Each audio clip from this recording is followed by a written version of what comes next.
大家好，我是小穎。快過年了，我們來做一個秘製紅燒肉。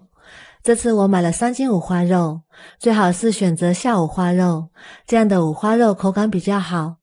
先把它切成3厘米左右的方塊，切好之後裝入大碗中，加入清水浸泡5分鐘，去除血水，然後再清洗乾淨。再準備一塊大蔥，切成蔥片，生薑切成薑片。切好之後裝入碗中，加入花椒、八角、桂皮、香葉、山楂。山楂能夠加速肉的軟爛，並且能夠降低油膩感。再把洗乾淨的五花肉冷水下鍋，加入蔥片、薑片、1瓶蓋白酒去腥。大火燒開之後，再轉中小火煮5到6分鐘左右，然後控乾水分撈出來。再把它清洗一下，把表面的浮沫清洗乾淨，再控乾水分，水分一定要控乾，要不然會崩油。再把鍋燒熱，用一塊肥肉擦一下鍋底，然後倒入五花肉，用鏟子不停地翻炒。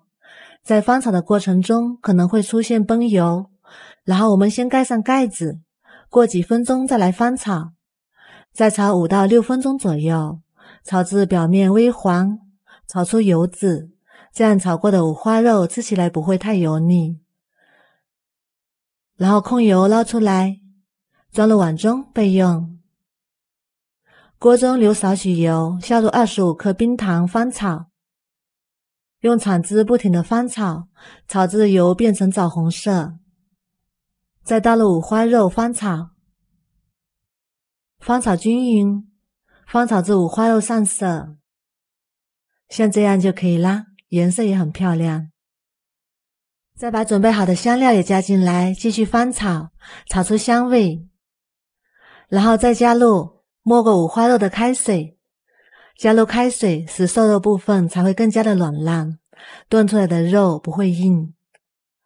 然後蓋上轉小火，燉40分鐘左右。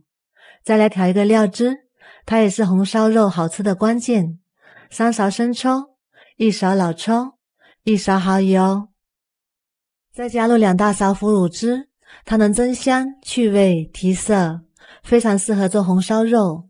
它比較鹹，所以就不用加鹽了。攪拌均勻備用。我們的肉也已經燉了40分鐘，已經很軟爛了。這個時候再加入料汁，燉出來的肉才不會發硬。然後把它翻炒均勻。然後蓋上，轉小火，再燉20分鐘。燉至剩少許湯汁的時候，再翻炒一下，這樣顏色才會比較均勻。再把大塊的調料取出來不要。這個時候的五花肉基本上已經吸飽了湯汁了，顏色也非常的漂亮。哇，好香啊！這樣做的五花肉色澤漂亮，鹹香軟爛，肥而不膩，瘦而不柴，入口即化。加入了腐乳汁，香味濃郁，非常的軟爛入味，配飯下酒都非常的不錯，老人和孩子也很愛吃。過年的餐桌上來上一盤，非常的不錯。如果你喜歡也試試吧。喜歡我的視頻就關注我吧，謝謝您的支持。